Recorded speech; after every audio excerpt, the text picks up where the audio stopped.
अस्सलाम वालेकुम। कैसे हैं आप लोग। तो आज खाना बना रही हूँ। खाना मैं मतलब जमातियों के लिए बना रही हूँ। मस्जिद में जमात आई हुई है और मुझे बहुत ज़्यादा खुशी मिलती है जमातियों के लिए खाना बनाने में। और मुझे एक अलग ही मतलब फीलिंग आती है। बहुत ही अच्छा लगता है कि मैं ऐसे काम करूं और अपने हाथों से नमाजी परहेजगार जो लोग हैं और अल्लाह को याद करने के लिए निकले हैं और उनके लिए खाना बनाऊं। तो मस्जिद में ही खाना जाएगा, घर में ही खाना बना रही हूँ मैं। और अभी मैं निहारी की तैयारी कर रही हूँ। निहारी मेरी है करीब 3 किलो, मतलब गोश्त 3 किलो है और मैं उसमें प्याज डालने वाली हूँ 2 किलो। तो अभी मैं प्याज को कटिंग कर रही हूँ चॉपिंग बोर्ड पे, जो कि मेरे से बिल्कुल भी नहीं हो रही है। और मुझे हाथ से ही प्याज काटना अच्छा लगता है। और क्योंकि जितनी देर में एक प्याज मैं चॉपिंग बोर्ड पे कर रही हूँ उतनी देर में मैं 2-3 प्याज़ें हाथ से काट भी दूंगी, जितना टाइम इसमें लग रहा है। और हाथ से तो बहुत ही फटाफट कटती है। तो और चीज़ें क्या क्या बनाने वाली हूँ, ज़्यादा तो नहीं बनाऊंगी क्योंकि उन्होंने बोला है कि हम रात में चावल अवॉइड करते हैं, चावल नहीं खाते हैं। तो इसलिए निहारी और फ्राई चिकन मैंने डिसाइड किया है। मैंने क्या डिसाइड किया, हस्बैंड जी ने डिसाइड किया है कि निहारी और फ्राई चिकन बना लो और वही खाएंगे। तो देखते हैं और कैसा बनता है। और आप लोगों के साथ रेसिपी भी शेयर करने वाली हूँ मैं निहारी की। तो बने रहिए, फुल ब्लॉग मेरा देखिए। फुल ब्लॉग तो नहीं कहेंगे, जितना भी मतलब मेरे से हो पाएगा दिखाऊंगी। मैं कई बार वीडियो ऑन करना भूल जाती हूँ और जब मेरी चीज़ें तैयार हो जाती हैं तब मुझे याद आता है कि मैंने वीडियो ऑन ही नहीं किया है। कई बार मेरे साथ ऐसा होता है, लेकिन कोई बात नहीं, धीरे धीरे मुझे आदत हो जाएगी और मैं वीडियो ऑन करना हर जगह मतलब सीख लूँगी कि भूलना नहीं है मुझे। और जहाँ पर मुझे शूट करना होगा वहाँ पर मुझे वीडियो ऑन ज़रूर करना है और हमेशा याद रखूँ ये बात। और आप लोगों को मेरे ब्लॉग कैसे लगते हैं प्लीज़ मुझे कमेंट में बताइएगा ज़रूर। तो मुझे सब्सक्राइब कीजिए, लाइक कीजिए, कमेंट भी ज़रूर कीजिए। और मैं और सारी चीज़ें आपको आगे दिखाने वाली हूँ। तो चलिए पहले बना लेते हैं निहारी, फिर उसके बाद मैं रोस्टेड की तैयारी करूँगी क्योंकि इसमें ज़्यादा टाइम लगने वाला है। तो सबसे पहले निहारी तैयारी कर लेती हूँ क्योंकि इसमें प्याज ब्राउन होने में बहुत ज़्यादा टाइम लगेगा और प्याज थोड़ी ज़्यादा है तो इसलिए ज़्यादा ही टाइम लगेगा। प्याज भी मेरी ब्राउन हो गई थी, ब्राउन क्या थोड़ी सी काली हो गई थी कहीं कहीं से, लेकिन कोई नहीं, इतना चल जाएगा। और इसको अब मैं ठंडा होने के बाद फ्रिज में लगा दूंगी ताकि थोड़ी सी क्रंची हो जाए। और मैंने इसमें गोश्त डाल दिया है, फिर इसके बाद मैं अब अदरक लहसुन का पेस्ट डाल दूंगी। मैं इसलिए थोड़ा ज़्यादा डालूंगी क्योंकि सबसे पहले मैं इसमें डाल रही हूँ हल्दी पाउडर। बेसिक मसाले भी डाल दूँगी, सारा ही डाल देती हूँ, थोड़ा सा ही डाल के। तो जितना मुझे डालना है मैंने सारा ऐड कर दिया है इसमें। फिर इसके बाद इसमें जाएगा नमक। नमक मैं पहले थोड़ा ही डालूँगी क्योंकि जो निहारी मसाला है उसमें ऑलरेडी बहुत सारा नमक होगा, तो इसलिए मैं नमक थोड़ा कम ही रखूँगी। अगर कम होगा तो उसकी गुंजाइश है, ज़्यादा की बिल्कुल भी गुंजाइश नहीं होती है, वो तो आप लोगों को भी पता है। तो इसलिए मैं पहले नमक कम ही रखती हूँ। अब मैं इसमें डाल दूँगी हल्दी पाउडर 2 से 3 चम्मच। मेरे जो स्पून का साइज़ है वो थोड़ा छोटा है। फिर इसके बाद मैं मिर्च डाल दूँगी इसमें, मिर्च पाउडर 2 से 3 चम्मच।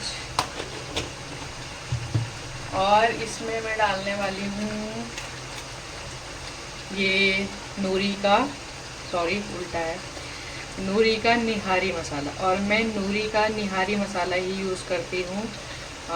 बहुत सारे ब्रांड आते हैं और लेकिन मैं नूरी का ही करती हूँ, जो दिल्ली का फेमस निहारी मसाला है। और बिरयानी का जो मैं मसाला यूज़ करती हूँ वो भी नूरी ही मसाला है। इन दोनों चीज़ों में मैं नूरी मसाला ऐड करने वाली हूँ। तो कभी हो जाता है कि मैंने एक दो बार शान का भी यूज़ किया है, लेकिन मुझे वो शान का जो निहारी मसाला है वो अच्छा नहीं लगा, तो मैं इसलिए ज़्यादातर नूरी मसाला ही ऐड करती हूँ। और मैं इसमें ये पूरा ही डालने वाली हूँ, पूरा डब्बा। वैसे उन लोगों ने स्पेशली ये बोला है कि हम मिर्च थोड़ा कम खाते हैं, तो इसलिए मैं उनके अकॉर्डिंग थोड़ी थोड़ी चीज़ें कम ही डालूँगी ताकि ज़्यादा ना हो। अब इसको थोड़ा सा चला लेते हैं। तो मैं गरम मसाला वगैरह कुछ भी नहीं डालूँगी, क्योंकि नूरी का जो निहारी मसाला है इसमें सारी चीज़ें ही ऐड होती हैं, तो मैं तो कुछ नहीं और डालने वाली इसमें। बस एक मेरा जो है दही डालूँगी, और फिर इसके बाद प्याज जो मैंने ब्राउन की है उसको ग्राइंड करके ये डालूँगी। और इसमें मैंने सारे मसाले ऐड कर दिए हैं। अभी मैंने इसमें दही ऐड नहीं की है, क्योंकि अभी मैं इसे थोड़ा सा ढक दूंगी और उसके बाद मैं इसमें दही ऐड करूँगी, क्योंकि थोड़ा सा पकने के बाद ही दही ऐड करनी चाहिए, वरना गोश्त बिल्कुल नहीं कटेगा। और क्योंकि ये बिना कुकर के बना रही हूँ इसलिए, तो इसमें मैं इसको थोड़ा सा गैस को सिम कर देती हूँ और इसको ढक देती हूँ। कलर तो बहुत अच्छा है माशाल्लाह। अभी आप देखते हैं आगे कैसे बनती है।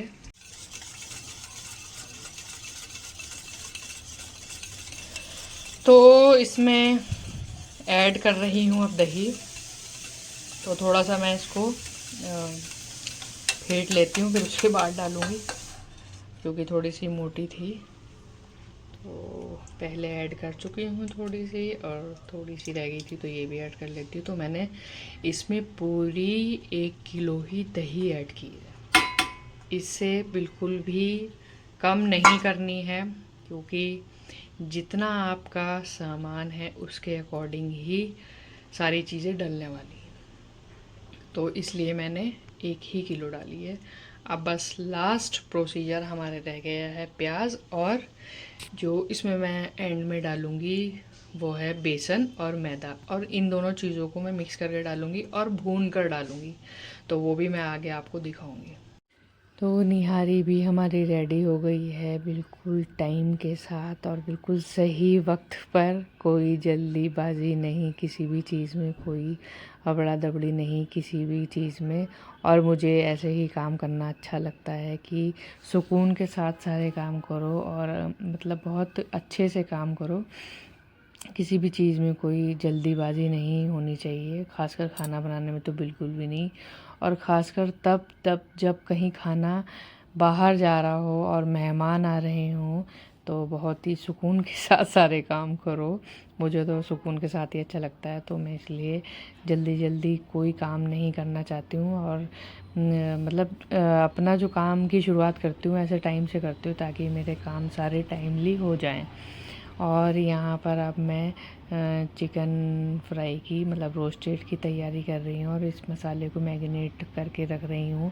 इसे भी कम से कम मुझे 1 घंटा रखना पड़ेगा, तभी अच्छा मतलब जायका आता है मैरिनेट रखने के बाद ही। और अभी मेरे पास टाइम भी है, तो अभी मैं इसको 1 घंटा रख दूँगी मैरिनेट करके, फिर उसके बाद इसको फ्राई करेंगे। देखते हैं ये कैसी बनी है। निहारी तो मैं चख चुकी हूँ और मुझे तो सही लगी है, और आगे अब पता चलेगा जब और मेहमान मतलब जो है वो खाएंगे और वो बताएंगे कि उनको मेरी निहारी का टेस्ट कैसा लगा। और मैंने सोचा है कि जब मस्जिद में खाना जाएगा तो मैं अपने हस्बैंड से ये कहूँ कि उन सबसे मेरे लिए दुआ के लिए ज़रूर दरख्वास्त करना, और मेरे बच्चों के लिए भी। और तो चलिए यहाँ पर अब मैं मैरिनेट करके चिकन रख देती हूँ। फटाफट तो नहीं करूँगी, मेरे पास अभी टाइम है, तो मैं आराम से ही करूँगी सुकून के साथ सारे काम। और आप लोगों को मेरे वीडियो कैसे लगते हैं प्लीज़ मुझे कमेंट में बताइए ज़रूर, और मेरे चैनल को प्लीज़ सब्सक्राइब ज़रूर कीजिए। और जो लोग मेरी वीडियो देखते हैं वो मुझे सब्सक्राइब बिल्कुल नहीं करते हैं, तो इसलिए आप लोगों से मेरी रिक्वेस्ट है कि मेरे चैनल को सब्सक्राइब ज़रूर कीजिए। ताकि आपको जो मेरे वीडियोस हैं उसकी नोटिफिकेशन मिलती रहे अच्छे अच्छे वीडियो के साथ। और यहाँ पर अब एक पीस मैं ट्राई कर रही हूँ, देख रही हूँ कि टेस्ट में मतलब कैसा है। टेस्ट में बहुत ही अच्छा था और बिल्कुल परफेक्ट मसाले थे, कोई मसाला ऊपर नीचे नहीं था। जब हम किसी चीज़ को रोज़ बनाते रहते हैं तो प्रैक्टिस हो ही जाती है, तो मसाले भी बिल्कुल परफेक्ट होते हैं। और मैं यहाँ पर अपना हाथ दिखा रही हूँ, मेरा हाथ थोड़ा सा मतलब जलन कर रहा था। जो मैंने ये चिकन मैरिनेट किया था तो थोड़ा रेड रेड भी हो गया था। पता नहीं, मैं जब भी करती हूँ हो ही जाता है, मुझे नहीं पता क्यों हो जाता है, शायद मिर्च की वजह से हो जाता है। तो काफ़ी ईचिंग भी हो जाती है बाद में। और मैं बार बार पानी से अपने हाथ को धोती रहती हूँ। मैं कई बार कोशिश करती हूँ कि ग्लव्स पहन के मैं मैरिनेट करूँ, लेकिन मेरे से नहीं हो पाता है। तो मैंने ग्लव्स लिए थे लेकिन मैंने कभी भी यूज़ नहीं किए हैं, आज तक ऐसे ही रखे हैं। तो आप फटाफट फ्राई कर लेते हैं क्योंकि टाइम भी हो गया है खाना जाने का। और रोटी तो बाहर से ही बन रही है, मैं घर में नहीं बना रही हूँ क्योंकि माशाल्लाह काफ़ी जने हैं, मतलब काफ़ी लोग हैं, तो रोटी बाहर से ही बन रही है। तो अब हस्बैंड जी भी पीछे आकर खड़े हो गए थे कि खाना तैयार है या नहीं, क्योंकि नमाज़ भी हो गई थी। तो माशाल्लाह खाना तैयार हो गया था और जा भी चुका था। थोड़ा सा रह गया था जो मुझे घर के लिए भी रखना था। फिर इसके बाद मैंने देखा अपना फेवरेट बिग बॉस, और तानिया ने तो अपना पासा ही पलट दिया फरहाना से दोस्ती करके। तानिया तो पूरे सीज़न में बिल्कुल भी समझ में नहीं आई मेरे तो खासकर। और आज के लिए इतना ही, मिलते हैं नेक्स्ट व्लॉग में। अपना ध्यान रखिए, अल्लाह हाफ़िज़।